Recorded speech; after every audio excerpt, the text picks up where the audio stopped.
네, 반갑습니다.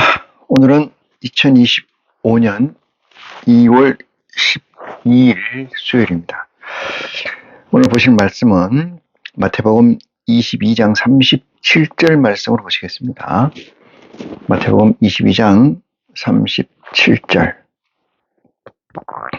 예수께서 가라사대 네 마음을 다하고 목숨을 다하고 뜻을 다하여 주 너희 하나님을 사랑하라 하셨으니 그것이 크고 첫째 되는 계명이요.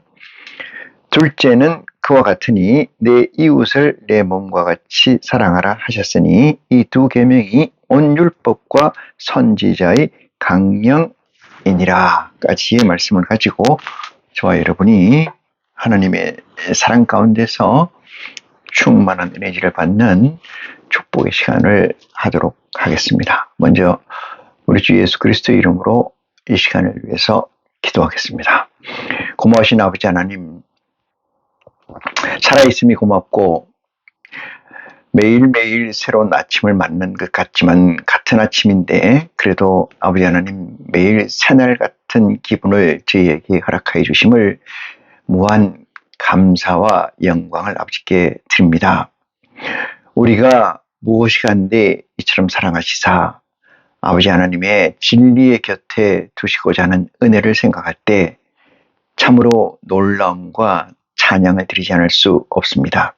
이 시간 특별히 머리 숙인 심령들 기억되신 바 되시사 세상 삶에서 99%는 육신에 관계된 것이요 1%가 오직 아버지를 향하는 마음이라 할지라도 내 아버지 하나님께서는 중심을 보시고 아이시로서 살아가는 고단함과 핍박됨이 있음을 익히 아시리라 믿사오매 우리의 1%의 믿음이 적다 하지 마옵시고 온전히 받아 주시옵소서. 우리가 육신이 깨어지면은 내 안에 있는 아버지의 영이 깨어지는지라 영이 사라지는지라 아버지 하나님 육신을 소홀히할 수 없는 이 안타까움을 고백합니다. 세상 가운데서 아버지께서 얻고자 하시는 것은 성령의 처음 익은 열매를 넘어 사람 가운데 처음 익은 열매를 거두고자 하심이 아버지 하나님의 목적되고 의됨을 고백합니다. 진흙밭에서 피는 꽃이 있고 모래밭에서 구하는 진주와 같이 아버지 하나님께서 이 세상의 황망한 곳에서 아버지께서는 온전한 아버지의 가치를 구현하고자 하시는 그 사랑을 그 열정을 생각할 때 참으로 무엇으로 아버지께 영광과 감사를 드려야 될지 영광과 고마움을 드려야 될지 그 마음 해량할 바 없습니다. 오늘 아버지께서 허락하시는 말씀을 듣는 자가 또는 받는 자가 하나가 돼서 온전히 아버지의 영광만 이 시간에 나타날 수 있도록 이 시간을 정결케 하여 주시옵소서. 자로나 우르나 혹 흔들린다 할지라도 아버지의 근본된 가치를 아는지라 중심을 보시사 사랑과 용서를 허락하여 주시옵소서. 시종을 아버지께 의지하고 우리 주 예수 그리스도 이름으로 기도합니다. 아멘. 네. 저번 시간에 제가 보좌의 기도 The Prayer of the Servant 보좌의 기도 이 말씀을 지금 그 단락이 하나, 둘, 셋, 넷, 다섯, 6개 단락인데 3개 단락까지는 하신 것 같습니다. 나머지 이제 이 3개 단락이 남아 있는데 그 3개 단락을 같이 한 단락씩 보는 시간이기도 합니다. 네 번째 단락을 보시겠습니다. 이로우신 아버지시여 제게 주신 아버지의 이름을 저희로 보존하사 우리와 하나 되게 하소서. 아버지께서 내게 주신 영생을 내가 저희에게 주었사오니 우리가 하나 된 것 같이 우리와 저희를 하나 되게 하소서. 아버지께서 내 안에 내가 아버지 안에 있는 것 같이 아버지께서 저희 안에 저희가 아버지 안에 있게 하소서. 저희에게는 심령이 가난함, 저희에게는 마음이 애통함, 저희에게는 마음이 온유함, 저희에게는 의에 주르고 목마름이, 저희에게는 긍휼히 여김이, 저희에게는 심령이 청결함이, 저희에게는 심령의 화평함이, 저희에게는 의를 위하여 핍박됨을 이루었기 때문입니다. 라고 기도문이 씌어져 있습니다. 여기서 이제 마태복음 17, 요한복음 17장의 말씀을 많이 가져왔는데, 거기에 보면은,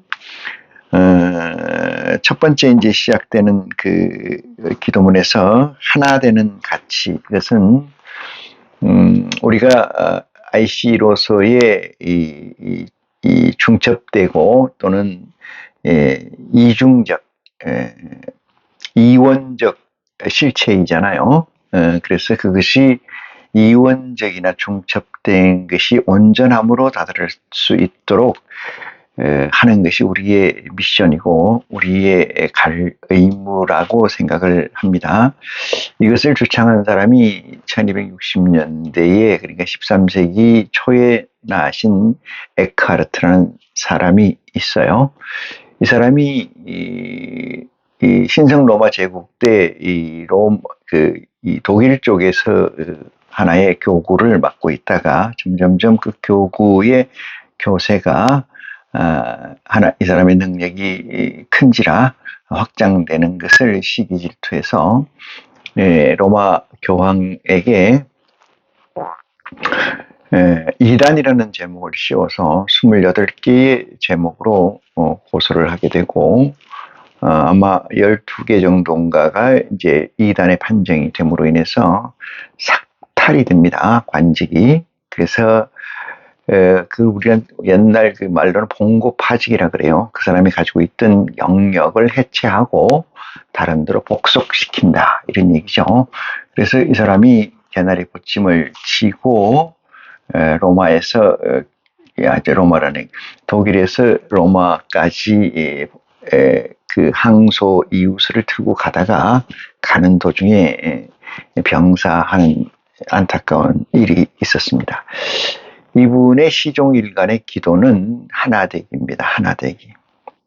그분은 이제 죽고 난 다음에 그분이 이단으로 정죄됨으로 인해서 이 에카르트의 이 생에서 남긴 모든 것이 불태워졌기 때문에 그분이 어떤 내용을 디테일로 강연을 하고 연설을 하고 설교를 했는지에 대해서 그렇게 남아있는 자료가 많지는 않습니다. 그래서 독일에서는 그분을 메이스트라고 해서 장인 이렇게 얘기합니다.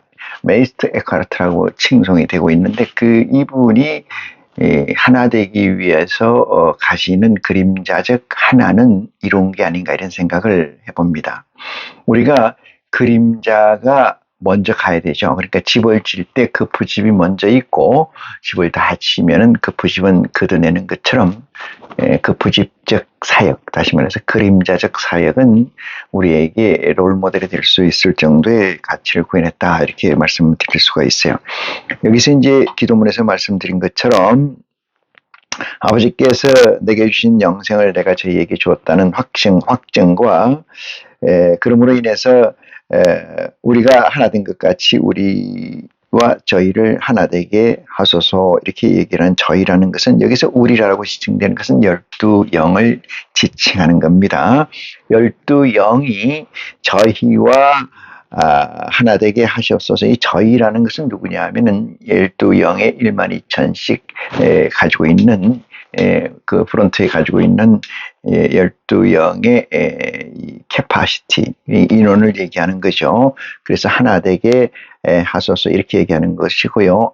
그것에서 아버지께서 내 안에 내가 아버지 안에 있는 것 같이라는 것은 여기 이 상태에서도 요한복음 17장의 기도문에서 나온 것처럼 이 상태에서도 아버지가 내 안에 내가 아버지 안에 있는 것처럼 요 상태가 어떤 상태냐면 온전한 상태는 아니에요. 물론 우리 IC보다는 진보되고 완성도에 가까운 IC라고 할 수는 있겠으나 완전한 실체는 아니다 이렇게 말씀드릴 수가 있고요. 영체로만 보면은 온전체라고 얘기할 수가 있어요. 우리가 제가 늘 얘기 드리는 것처럼 삼위일체를 얘기할 때 교집합된 부분의 일체 그렇게 본다면은 아마 하나 되기 위해서 아버지가 내 안에 있는 것 같이 내가 아버지 안에 있고 저희를 우리 안에 함께 있게 해달라고 하는 이 기도에서의 완성도는 어쩌면은 삼위일체의 이론으로 본다면은 온전체에 가깝지 않겠나 이런 생각을 합니다만은 우리는 궁극에 추구하는 것이 IC로서의 두 개 이원적 실체가 하나로 완성되는 것을 그 완성이라고 본다면은 여기에서 얘기하는 저희가 우리 아버지가 내 안에 있고 내가 아버지 안에 있고 저희가 우리 안에 있고 그로서 우리 셋이가 세계 주체가 온전한 채로 하나가 되게 해달라는 이 기도문은 무한적 실체이다 이렇게 말씀드릴 수가 있습니다. 아버지께서 내 안에 내가 아버지 안에 있는 것 같이 아버지께서 저희 안에 저희가 아버지 안에 있게 하소서라고 기도하는데 이 기도의 목적 이유는 근거는 뭐냐면 그 다음부터 나오는 거예요. 저희는 이런 얘기죠. 저희는 우리가 저희에게 아버지의 말씀을 주었고 저희는 우리의 말씀을 듣고 그것을 증거함으로 아버지 이름을 세상에 드러냈다는 확정이죠. 그것이 무엇이냐 이러니까 저들은 심령이 가난함이 있었고 이렇게 완성체로 말하는 거죠. 우리가 이 기도를 해야 되는 이유는 여기에 있습니다. 우리가 증거하는 모든 얘기가 이 육체를 가지고 1:1 증거를 하는 경우도 있겠습니다만 예수 그리스도에 나와 있는 프론트에 나와 있는 12 제자의 열두 영의 앞에 있는 12,000씩의 영체들의 구원은 어떻게 이루어지느냐? 그것은 우리처럼 이루어지는 것이 아니고 그들은 일순간에 이루어진다는 사실을 볼 때 우리가 1:1로 또는 우리가 흔히 하는 얘기로 노방전도나 어떤 이 회사전도 이런 이 시스템을 통해서 이 맨투맨 식으로 말씀 증거를 한다는 데 있지는 않습니다. 그러므로 여기에 대한 두려움은 없어도 되는데 그래서 이 저희라는 존재들은 우리가 이후에 기도를 하게 된 이유를 가져온 것이 뭐냐면 저희라는 존재, 다시 말해서 12,000씩에 있는 그 존재들은 어떤 존재들이냐?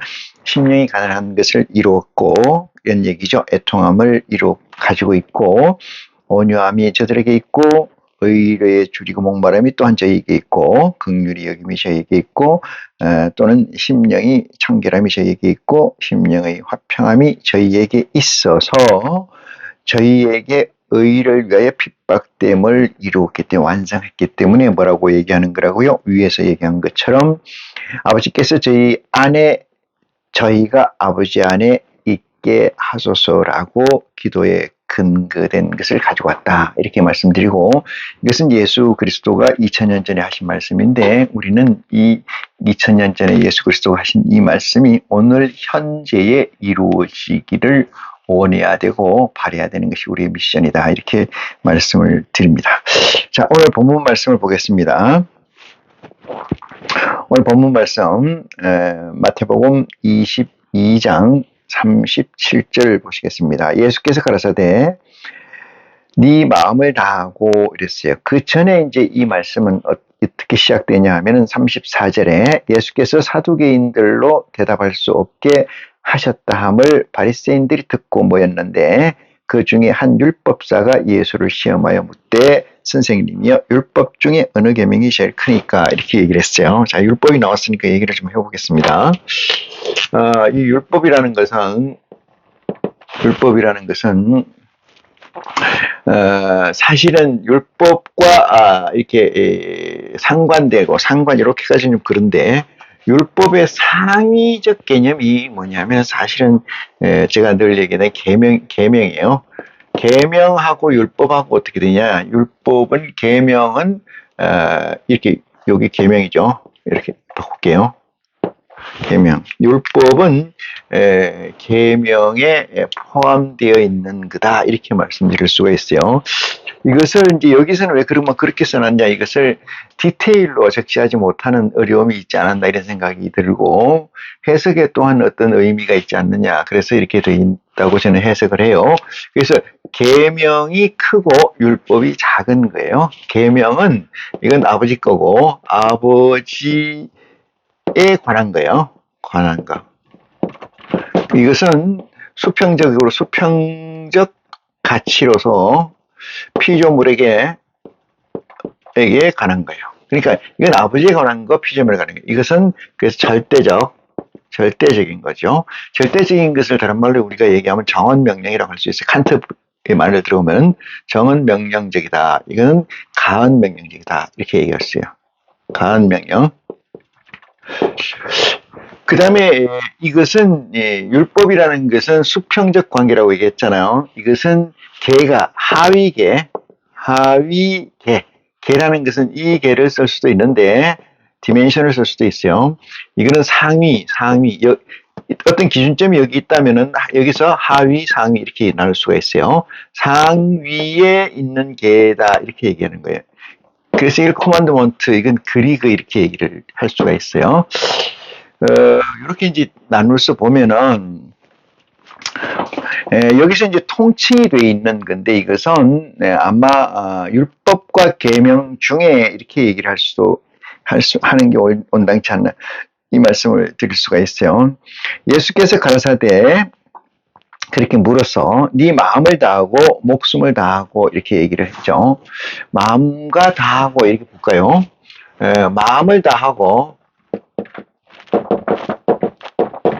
목숨을 다하고 그 다음에 마음을 다하고 목숨을 다하고 뜻을 다하여 이렇게 쓰죠. 자, 여기서 저나 여러분이 가지고 있는 것이 뭐냐 하면은 왜 이렇게 디테일로 나눠져 있을까 이런 생각을 해봐요. 우리가 이제 흔히 어떤 것을 이제 이렇게 투자를 할 때 포트폴리오라고 그러지, 나눠서 투자해라 이런 얘기가 있어요. 한 군데 투자해서 몰빵해서 망하면 안 되니까 나눠서 여기도 투자하고 저기도 투자해서 그렇게 해서 리스크를 좀 분담한다, 나눈다, 쉐어한다 이 뜻이 있겠는데, 네가 하나님을 어떻게 사랑하는데 사랑하라. 이 사랑하는데 어떻게 사랑하느냐? 어떻게 사랑하느냐? 그것을 보니까 마음을 다하고 목숨을 다하고 뜻을 다하고, 그러면 이게 목숨을 다해서 사랑하라 이러면 얘기가 되는 것 같고, 뜻을 다해서 사랑하라 이렇게 얘기하면 되는 것 같고, 마음을 다해서 사랑하라 이렇게 하면 되는 것 같은데 왜 이렇게 나눠놨을까? 이 문제를 보면은 이것은 그냥 간단치는 않은 문제예요. 제가 얘기를 드려보면은 이 마음이라는 건 뭐냐? 여기서 마음이라는 것은 좀 복겠어요. 마음이라는 것은 뭐하고 관계되냐면 정신하고 관계돼요. 정신. 그 다음에 정신과 마음은 뭐가 되냐면은 메모리, 경험되어 있는 거나 경험되어 있지 않은 상태에서 우리가 들어와 있는, 선험적으로 가지고 있는 거, 경험적으로 가지고 있는 건가 선험적으로 가지고 있는 거, 이런 모든 것을 메모리라고 하고, 이 정신이라는 것과 마음이라는 걸 나눌 수 있어요. 그런데 이 모든 정신이나 이런 것들의 상위 개념이 있는 게 이 마음이에요. 상위 개념. 그래서 마음을 다하고 이런 얘기는 네 머리에 무엇이 들었든 간에 논외하고 이 뜻이 되고, 정신을 다하고 이랬는데 정신이 무엇이든 간에 논외를 다하고 빼서 마음을 다하라 이렇게 얘기하는 거다 이렇게 말씀드릴 수가 있는데, 데니엘 데닛이라는 분이 계신데 그분이 인지과학계 미국에 있는 교수죠. 그분이 책을 좀 보겠어요. 이분을 보면은 이렇게 써 있는데 의식의 수수께끼를 풀다 이렇게 돼 있어요. 이 의식의 지금 책이 좀 듣고요. 제가 이걸 좀 많이 본다고 봤는데 이런 얘기예요. 의식의 수수께끼 이분이 보면은 뭐 어떤 분이냐 하면은 1942년생이고 하버드 대학교 철학과를 졸업해서 현재가 오래됐겠지만은 뭐 이 사람은 여기 있어요. 현재 미국 이 현재라는 게 좀 오래돼서 오래됐기 때문에 터프츠 대학교 철학교수로서 인지연구센터의 공동소장직을 맡고 있다 이렇게 되어 있는데 이분이 쓴 이제 이 다니엘 데니시라면은 세계적으로 유명한 그 학자 중에 기독교를 반대하는 기독교를 해체하고자 하는 학자가 3명 있어요. 그 3명을 꼽는데 이 데니시라는 사람하고 누굽니까? 리처드 도킨스하고 그 다음에 크리스토퍼 히친스라는 이 3분, 샘 해리스 4분이군요. 도킨스, 샘 해리스, 크리스토 히친스, 그 다음에 이분. 이 4명이 이제 기독교를 기독교 하나님은 없다고 주장하는 학자의 대표의 이름을 올리고 있는 사람이기도 해요. 마음이라는 건 어디 있냐? 이렇게 보면은 마음이라는 거는 데카르트는 성과 선이라고 해서 내와 내 사이에 간내에 있는 그 뭐 있다 이렇게 해서 데카르트는 그렇게 주장을 했는데 그게 흙으로 드러남으로 인해서 데카르트의 다른 수학적, 과학적 업적까지도 많이 훼손되는 범주적으로 훼손되는 그런 일이 있어 왔습니다. 그런데 우리가 이제 마음이라는 것은 어디 있느냐 이렇게 물으면은 우리가 오감을 통해서 들어오는 지식 같은 경우는 어디에 있어요? 들어오는 건 해마로 들어와서 이 각 뇌로 저장이 돼서 다시 불러오고 이렇게 하는데 마음이라는 건 어디 있나? 제 주장은 이것은 심장에 있다 이렇게 얘기해요. 심장. 그 심장이 제 최종적 생명이다 이렇게 말씀드릴 수가 있어요. 내가 죽어도 심장을 뛰면은 우리는 내사라고 해서 그걸 죽은 생명이라고 치진 않아요. 심장이 죽어야 완전히 끝난 생명이라고 치는 것을 보면은 심장에 있다 이런 얘기를 드릴 수가 있어요. 뇌가 여기 데니시 쓴 마음의 수수께끼를 풀다 이 책에서 보면은 뇌가 반응하는 속도 그러니까 어떤 사실을 어떤 사건이나 어떤 물체를 우리에게 보여주고 그 보여준 것을 눈으로나 귀로나 오감을 통해서 센싱하고 그 다음에 행동을 하는 데 있어서 20세컨초 그러니까 1000분의 20초 이상이 걸린다. 이렇게 해석을 한 것으로 기억을 해요. 그러면은 우리 인간들이 걸리는 시간들이 반응 속도가 더딤으로 인해서 이 뇌에서 인식된 것이 다시 나와가지고 그것이 밖으로 구현되려면은 빠른 게 20초가 안 그러면 1초, 뭐 2초, 20세컨초가 안 그러면 1초, 2초, 3초 이렇게 걸릴 수가 있겠죠. 그런데 우리 뇌에서 DB를 끄집어내서 내가 디스플레이 하려면 그런데 일단 우리가 딱 보여주는 순간 그것을 서머리에서 노직으로 끄집어내는 게 아니고 바로 끄집어낼 수 있는 게 물론 교감과 부교감신경의 작용이 있긴 하겠습니다만 바로 뛰는 게 이 심장이에요. 심장. 그래서 심장이 메모리되어 있는 것이 있다. 나는 그렇게 생각을 해요.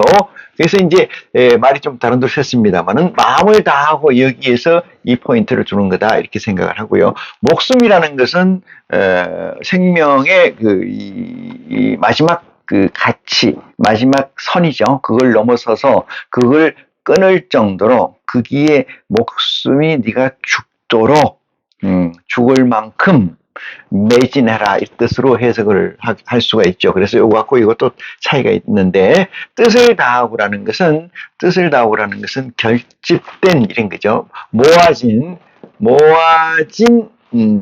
에너지 이것을 뜻을 다하고 이 뜻으로 해석을 해서 하나님을 사랑하는데 어떻게 사랑한다? 마음을 다하고 목숨을 다하고 뜻을 다한다.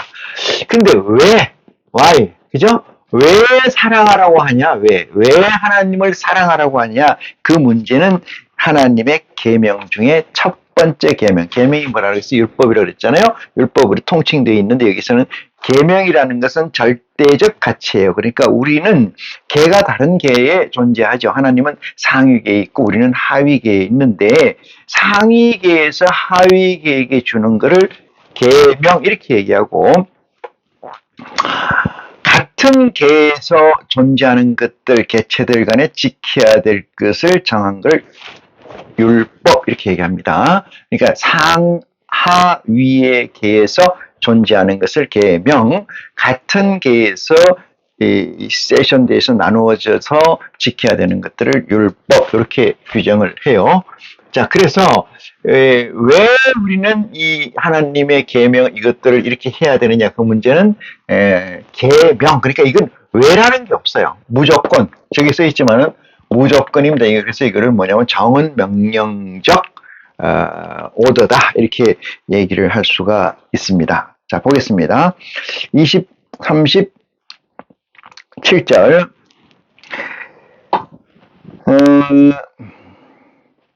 어느 계명이 율법 중에 어느 계명이 제일 크니까 제가 율법이라고 얘기했다가 뒤에 계명이라고 했더니 번역에 문제가 있을 수가 있는데 제가 그것을 다른 말을 조금 전에 다 드렸습니다. 예수께서 가라사대 마음을 다하고 네 마음을 다하고 목숨을 다하고 뭐요? 주의 하나님을 뭐하라? 사랑하라 하시니 다하여 사랑하라 하시니 그 이유는 뭐요? 이거라는 거예요. 무조건적 정언 명령적 가치이기 때문에 왜라는 토가 달 필요가 없어요. 왜라는 거.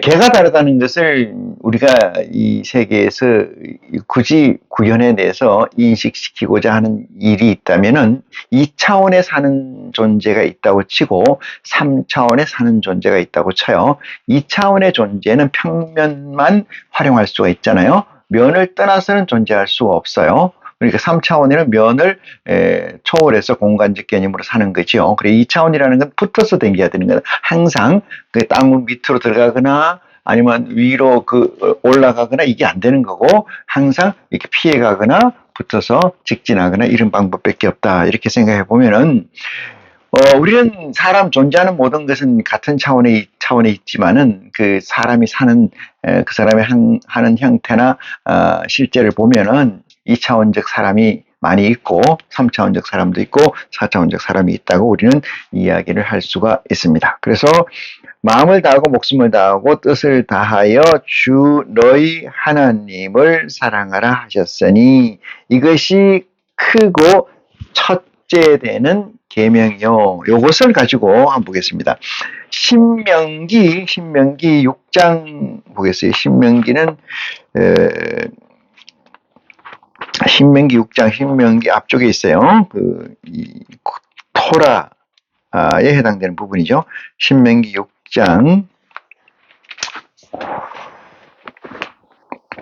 6장 5절 봅니다. 6장 4절부터 볼게요. 신명기 6장 4절부터 이스라엘아 들으라 우리 하나님 여호와는 오직 하나인 여호와시니라 했어요. 여호와라는 이 명칭은 하나님이 하나님 여호와는 이렇게 붙어 있잖아요. 이 여호와라는 칭호는 그리스도 시대에는 쓰지 않는 표현이에요. 이거 써서는 안 된다는 말씀을 제가 누누이 드리는데 우리에게는 하나님 아버지 이 네이밍, 플레임으로 지칭되는 것은 하나님 아버지 이것이고 여호와 하나님, 야훼 하나님 이것은 구약에서 쓰는 얘기다. 우리에게는 맞지 않는 얘기다. 이렇게 곁들여 드리고요. 너는 마음을 다하고 성품을 다하고 힘을 다하여 네 하나님 여호와를 사랑하라 이렇게 써 있어요. 하나님 여호와를 이게 어디에 나와 있는 근거냐 하면은 우리가 10계명 중에 첫째 계명이 뭐냐면은 너 하나님 창조주 하나님 외에 다른 신을 섬기지 마라. 이 부분에 해당됩니다. 첫 번째 계명에 해당되는 거죠.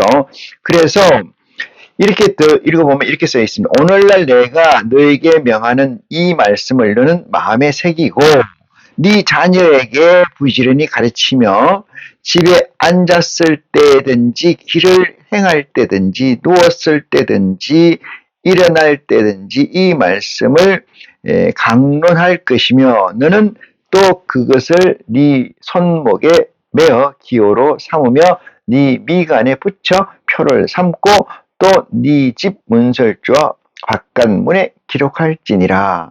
이렇게 했어요. 여기서는 왜 그렇게 하라고 했느냐? 왜 구약에서는 그렇게 하라고 했느냐? 그러면은 네가 하나님에게 복을 받을 것이다. 또는 하나님의 열조에 그 매일 것이다. 이런 얘기를 전제로 해서 이 말씀이 씌어져 있어요. 그래서 이 신약에 넘어와서 그 구약과 신약을 견주어서 보면은 죄인으로서의 완전히 아들의 반열이 아니고 죄인의 반열에 있는 상태, 그리스도가 오기 전에 있는 상태에 있는 그 사람이나 지금 있는 사람이나 공히 교집합적 가치를 율법에서 가지고 온다면은 계명에서 가져온다면 그것은 이 사랑이라는 가치다 이렇게 말씀드릴 수가 있어요. 사랑이라는 가치, 그것은 죽어가는 자들에게도 아니면 또는 우리에게도 절대적 가치이다 이렇게 말씀드릴 수가 있습니다. 그것은 계명이라는 이 의미에 포함되어 있다 이렇게 말씀을 드릴 수 있습니다. 자, 38절 이것이 크고 첫째 되는, 그래서 크고 첫째 되는 계명이고요. 39절 봅니다. 둘째는 그와 같으니 내 이웃을 네 몸같이 사랑하라 하셨으니 이랬어요. 내 이웃이라는 것을 네 몸같이 이랬어요. 이것은 어디 나오냐 하면은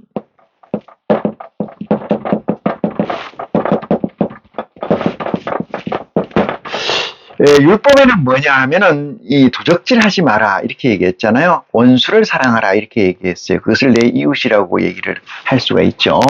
그래서 내 이웃을 내 몸같이 사랑하는데 이 이웃이라는 개념이 뭐냐 하면은 그리스도께서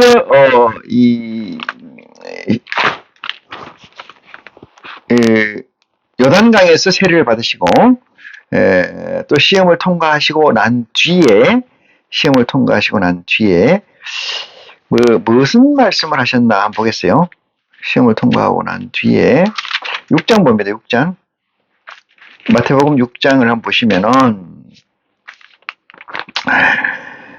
5장에 보면은 이제 21절 보니까 5장 21절로부터 보면은 여기서부터 이제 이 계명 중에 다섯 번째 계명, 다섯 번째 계명이죠. 다섯 번째 계명 이하의 것을 그리스도께서 재해석합니다. 그 이유는 제가 누누이 말씀드렸습니다만 그리스도의 세계라. 지금 이후로는 그리스도가 이 땅에 오신 이후로는 누구의 세계요? 아브라함 세계도 아니고 욥의 세계도 아니고 다윗의 세계도 아니고 이스라엘 세계도 아니고 이스마엘 세계도 아니고 물론 이삭의 세계도 아닙니다. 누구의 세계요? 그리스도의 세계가 되는 거예요. 그리스도의 세계가 되려면 뭐야? 세계라는 것은 법이 있는 거예요. 네? 세계라는 것은 뭐가 있다? 그 법이 있어야 된다. 법이. 그러면 아브라함부터 시작해서 말라기 선지자까지 그리스도 오시기 전까지의 법이 무슨 법이냐? 법이 이 아브라함부터 말라기 선지자까지의 계거든요. 계. 월드라 이 말이죠. 이 계인데 계에 어떤 법이 있느냐? 그것이 율법이에요. 그것이 율법이에요. 율법은 누가 줬어요? 하나님 여호와께서 모세를 통해서 줬죠. 이 율법이 아브라함으로부터 지금까지 아브라함은 아니지 않느냐 이렇게 얘기하실 수가 있는데 마찬가지로 해석할게요. 통으로 범주로. 그럼 여기서부터 여기까지가 법의 세계인데 어떤 법의 세계요? 율법의 세계다 이런 얘기고 지금 세례자 요한 이후로 시작해서 예수 그리스도가 이 땅에 오심으로 인해서 누구 세계라고요? 그리스도의 세계, 그리스도의 세계가 된다. 그리스도의 세계라는 것은 뭐예요? 그 법이 있다는 거예요.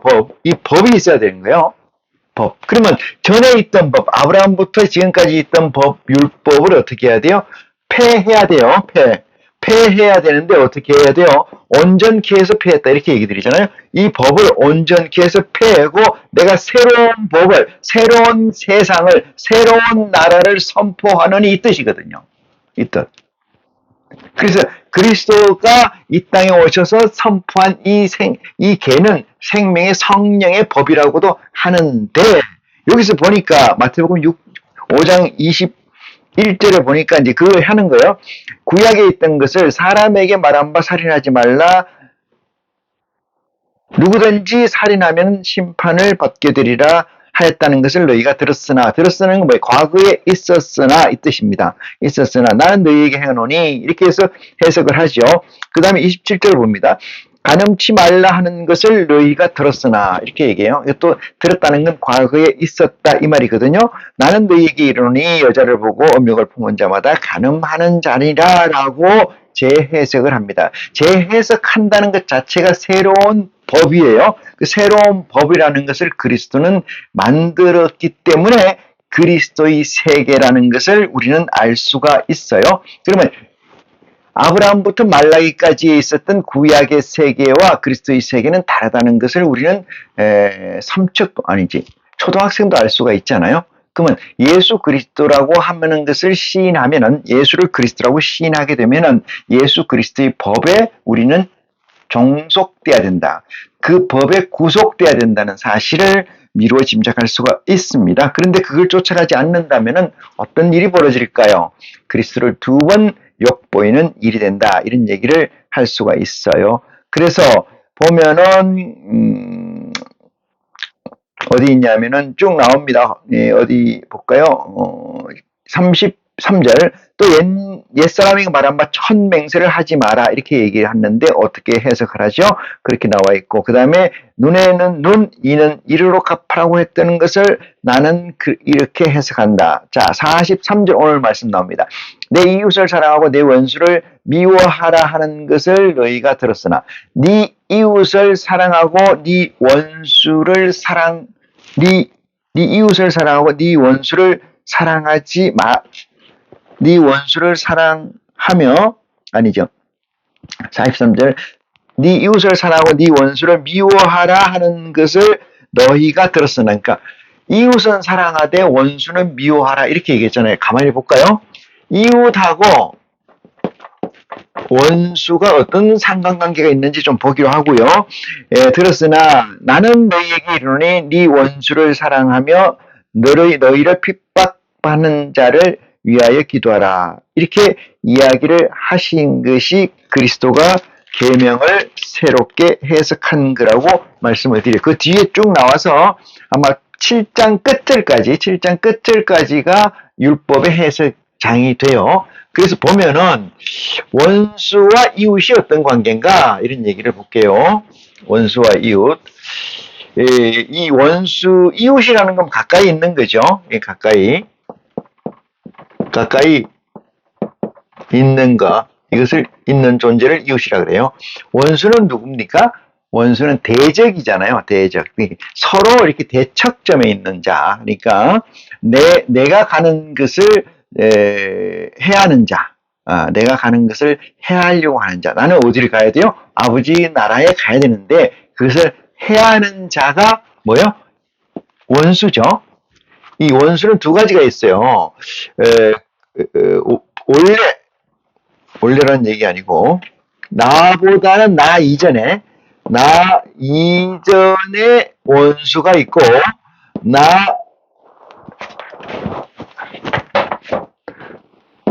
나로부터 원수가 있어요. 요거 이해하시죠? 나로부터 원수가 있고 나 이전에 원수가 있고. 그럼 뭐예요? 하나님이 먹지 말라고 명한 그 생명나무와 실과와 이 선악을 알게 나무 실과를 먹은 불순종한 죄로 만들어져 있는 그 꼬집겨서 아담과 하와를 꼬집겨서 먹게 한 마귀, 뱀, 그 뱀으로 인해서 우리가 이렇게 율법을 받고 고난을 받는다라고 하면은 그는 나 이전의 원수가 되겠죠. 그다음 나로부터 원수는 뭘까요? 나로부터 원수는 내가 하나님으로 나가야 되는데 하나님 나라로 가려고 하는데 나를 자꾸 못 가게 잡고 있는 자가 있다면 그가 나에게 원수다 이렇게 얘기해요. 두 가지 원수는 이것은 근원적 원수라고 하면 요거는 나로부터 생긴 원수가 되겠죠. 이 원수를 어떻게 하라는 거야? 사랑하라. 그리스도께서는 그 이전에는 뭐라고 그랬냐면 이웃을 사랑하고 원수를 미워하라고 했는데 예수님께서는 뭐라고 해석했냐면 이웃을 사랑하고 원수를 사랑하라 이렇게 얘기하잖아요. 이웃과 원수의 개념이 동일시 돼 있어요. 네? 이웃과 원수의 개념이 동일시 시작이 좀 안 나오네요. 볼시 동일시 되어 있습니다. 그 동일시 되어 있는데 이 이유가 무슨 이유일까 이렇게 보면은 잘 보세요. 제가 늘 얘기하는데 이렇게 얘기해요. 창세기 1장 1절에 태초에 하나님이 천지를 창조하시냐 이렇게 하면 태초가 어디서부터 태초냐 이렇게 묻게 되면은 많은 사람들이 그 말에 명확한 대답을 하지 못하는 경우를 우리는 늘 봅니다. 태초라는 것은 내가 하나님을 직시한 때가 태초입니다. 하나님을 내가 직시한 때가 태초다. 그래서 계시록에 나와 있는 처음 사랑을 버렸노라 버리지 마라 이렇게 얘기하는 그 처음 사랑이라는 것은 내가 하나님을 처음 만났던 때를 사랑이라고 그러고 그걸 태초라고 그런다. 그러니까 첫사랑 이건 같은 거예요. 첫사랑이나 태초나 이건 같다. 동일하다. 동일한 가치예요. 이런 거지 태초라고 하니까 이러면 내가 없는 태초는 의미가 없어요. 내가 없는 태초가 의미가 있어요? 없어요. 그러면 내가 없는 태초를 가지고 나와 또 다른 사람이 또 다른 B가 나는 A고 B가 그 사람도 나와 같은 개념으로 저기 수천 년 전에 수억 년 전에 있는 태초를 공유한다고 가정을 해볼까요? 공유한다고 가정하면 그것이 어떤 공유가 돼요? 그게 세상의 로직인데 세상의 로직은 다 허구예요. 다 하고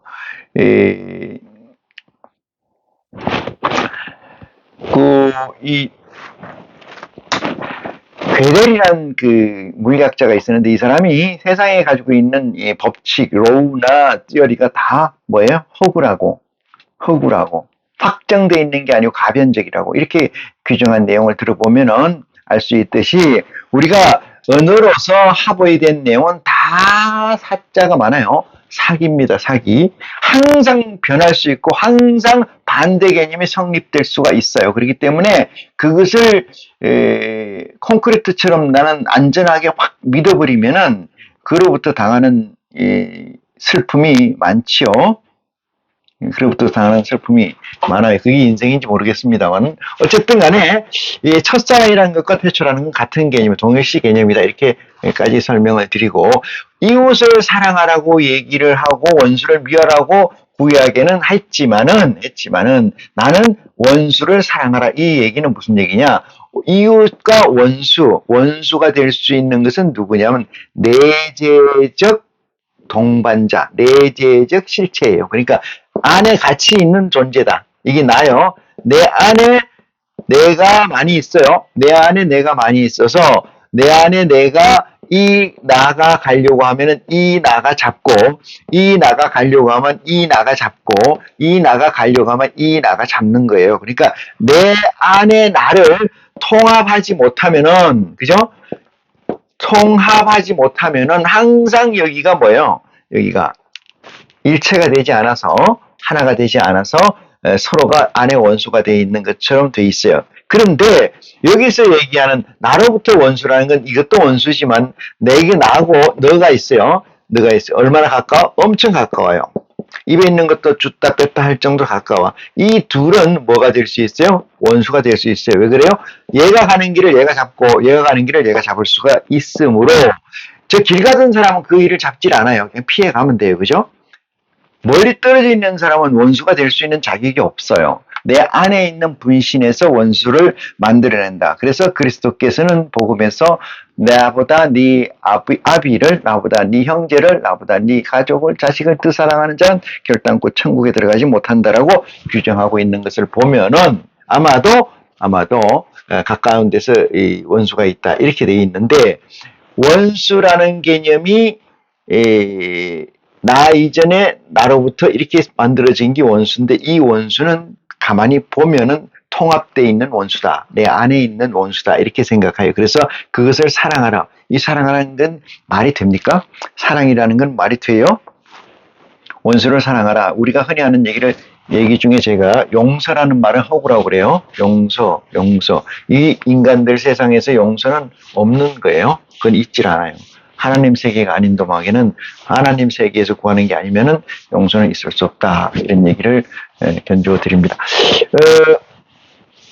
이웃을 사랑하란 말이 원수를 사랑하란 말이 되느냐? 이 얘기를 좀 잠깐 하겠습니다. 정말 시간을 조금 했던 것 같은데 동전의 앞면이 있고 뒷면이 있어요. 앞면만 보는 사람이 있고 뒷면만 보는 사람이 있다고 가정을 해요. 앞면만 보는 사람이 뒷면을 보게 되면은 이건 다른 거라고 생각을 해요. 다른 거라고. 자, 뒷면만 보는 사람이 앞면을 봤어요. 그러면 그것도 다른 거라고 생각을 해요. 그렇지만은 이것은 두 개가 아니고 하나거든요. 이렇게 붙어 있는 거라, 이렇게. 예? 동전이잖아요, 이렇게. 동전으로 이게 10원, 이렇게 되어 있는 거잖아요. 이렇게 되는 거죠. 그게 양면성이라고 하는데, 양면성, 그러니까 선과 악. 원래는, 뭐 이런 얘기도 있잖아요. 남자와 여자가 동체였다. 예? 이런 얘기도 있지만은, 이 두 개의 실체는 공유되어 있는 거예요. 공유되어 있다. 두 개의 실체가 공유되어 있다. 이런 얘기죠. 이걸 바꿔서 얘기하면 하나님에게서 뭐가 있어요? 악과 선이 존재한다. 이 뜻입니다. 하나님에게서 악과 선이 존재한다. 이 얘기예요. 하나님에서 악과, 이게 되게 좀 난해한 얘기긴 한데, 그러면은 하나님이 한쪽 선은 오른쪽 선은 선을 가지고 있고 왼쪽 선은 악을 가지고 있다. 이런 얘기예요. 누구 관점에서 볼 때? 우리 관점에서 볼 때. 우리가 볼 때 하나님에게는 선과 악을 다 가지고 계시다. 이 뜻이에요. 그러면 악을 왜 가지고 계실까요? 선만 가지고 계시면 좋겠는데 악을 왜 가지고 계실까? 이 문제의 제일 중요한 것이 인간이라는 것 때문에 그래요. 인간. 이 인간이라는 게 어떻게 만들었어요? 더스트, 먼지로, 흙으로 만들었다 그러잖아요. 인간이라는 건 얼마나 그칠게 만들어졌냐 하면은 상상도 못하게 그칠게 만들었어요. 그친가 안 그친가를 어떻게 아느냐 하면은 저는 이때 확인했는데 우리가 외과 수술을 받으러 갔을 때 배를 째고 또는 상처가 났을 때 이렇게 째고 이것을 다시 봉하잖아요. 이렇게 찜을 봉하는데 살이라는 것이 되게 예민한 것 같지만은 되게 러프하게 만들어져 있어서 그냥 호치기를 툭툭툭 찍어 넣으면 붙어요. 그럼 무슨 얘기입니까 그게? 우리가 흔히 나무 중에 이게 나무를 번식시킬 때 이 뚝뚝 잘라가지고 꽂아 놓으면 나무가 자라는 게 있죠. 풀도 마찬가지고 그죠? 그것처럼 나무나 사람이나 대단히 거칠게 만들어져 있다. 이 그칠다는 것은 그칠다 하는 것은 뭐야? 순수성이 제로다는 거죠. 순전성은 말할 것도 없고 이 순수성부터 시간을 많이 이 거칠다는 건 순수성이 제로로 떨어져 거의 제로 바닥에 있다는 거예요. 그러니까 이거는 왜 하나님이 우리를 돌들이 박수 친다 그러고 뼈들이라 그러고 죽은 자라 그러고 막 온갖 먼지 부스러기라 그러고 하는 게 지칭하는 이유는 그만큼 인간들이라는 것은 초계와 같은 거예요. 초계. 제가 뭘 설명하려고 이 얘기를 해요? 하나님은 왜 악과 선을 공유하고 계신가? 이 문제를 설명하려고 그러는 거예요. 왜 악이 있어야 되는가? 하나님은 어떤 분이시냐? 아버지는, 그죠? 아버지는 전지전능하잖아요. 완성체잖아요. 완전체. 그죠? 아버지는 완전체인데 우리는 어떻게 이 미자 붙이기도 그런데 미완성체잖아요. 완전체잖아요. 미완전체. 이런 말은 없어요. 제가 만드는 거예요. 미완전체잖아요. 그런데 인간이 왜 미완전체를 제가 설명하는 과정에 있어요. 인간은 너무나 거칠게 만들어져 있어요. 거칠게. 남자 여자가 선남선녀가 만나서 이 결혼을 해서 아기를 낳은 생식 유성생식 과정을 보면은 엄청나게 거칠잖아요. 말도 못하게 거칠어. 어? 우리가 물고기를 보면은 물고기 암놈이 알을 놓으면은 순놈이 그 위에 정자를 쫙 뿌리면은 그게 수정이 되잖아요. 그게 수정이 돼요. 어떻게 보면 정말 주먹구굿이다. 주먹 우리가 쓰는 말로 해. 개판이다 이 말이에요. 근데 이 개판인 이것을 말이에요. 순수성을 어떻게 끌어올려야 돼요. 끌어올려야 된다. 어느 순서까지 61%까지의 순수성을 끌어올려야 돼요. 그러려니까 뭐가 있어야 돼요? 끌어올리려고 하면은 그게 도구가 있어야 돼요. 뭘로 끌어올리냐? 무엇으로 끌어올리냐? 이것이 악이라는 사실을 깨닫기를 원합니다. 이게. 그게 없으면 안 돼요. 뭘로 끌어올리겠습니까? 뭘로? 어떤 사람은 이렇게 얘기를 할 수 있어요. 하나님이 뚝딱 하면 만들 수 있지 않느냐. 그렇지 않아요. 논리가 그렇게 되는 게 아닙니다. 이건 다음 시간이 되면 제가 이 부분은 더 구체적으로 설명드릴 수 있겠습니다만, 어쨌든, 악과 선이 하나님이 양립시켜서 존재하는 것은 우리에게, 그것은 인간이 거칠고 너무나 순수성에서 떨어져 있는 러프하게 만들어져 있는 그런 상태에서 순수성을 끌어올려야 된다. 왜? 구원이라는 가치를 구현하기 위해서. 끌어올려 어디에 가까워요? 온전체에 가깝게 되는 거 아니겠습니까? 그래서 저거를 원수를 사랑하라 이렇게 되겠습니다. 원수를 사랑하라. 이 한 가지만 깨달았어도 지혜를 깨달았다면은 대단한 축복이 됩니다. 물론 제가 얘기하는 것이 단초가 돼서 그죠? 내가 얘기하는 것이 단초가 되고 여러분의 사유의 크랙을 가게 해서 그로부터 씨앗이 생명체가 쏟아나서 지금 제가 얘기하는 증거하는 하나님의 왜 악과 선을 같이 하고 원수를 사랑하라고 했느냐 이 문제의 답을 얻어서 여러분 것으로 만드는 축복이 있기를 간절히 축원합니다. 자, 오늘 본문 보겠습니다. 본문 말씀 보기 전에 한 구절을 볼게요. 어디 있냐면은 마태복음 11장 볼게요. 마태복음 11장 이것도 좀 시간이 좀 걸리긴 하는 내용이긴 한데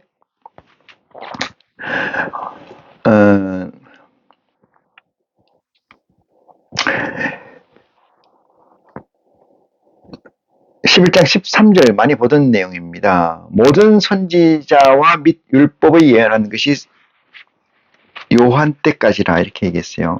모든 선지자와 율법에 예언하는 아까 오늘 본문 말씀에서 보면은 오늘 본문 말씀에서 보면은 23장 요한복음 23장 본문 말씀 마태복음 23장이죠. 37절 말씀 볼게요. 37절 말씀 보면은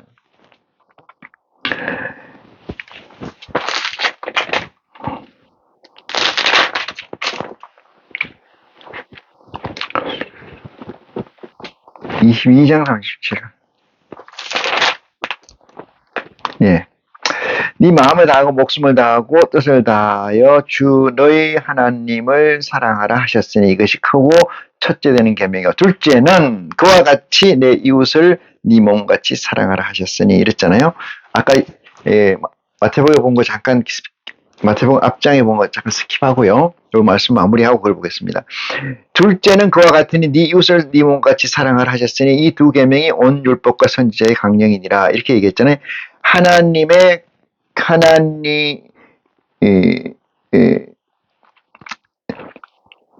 40절 이 두 계명이 온 율법과 선지자의 강령이니라 이랬어요. 온 율법과 선지자 선지자의 강령이다. 이렇게 얘기했잖아요.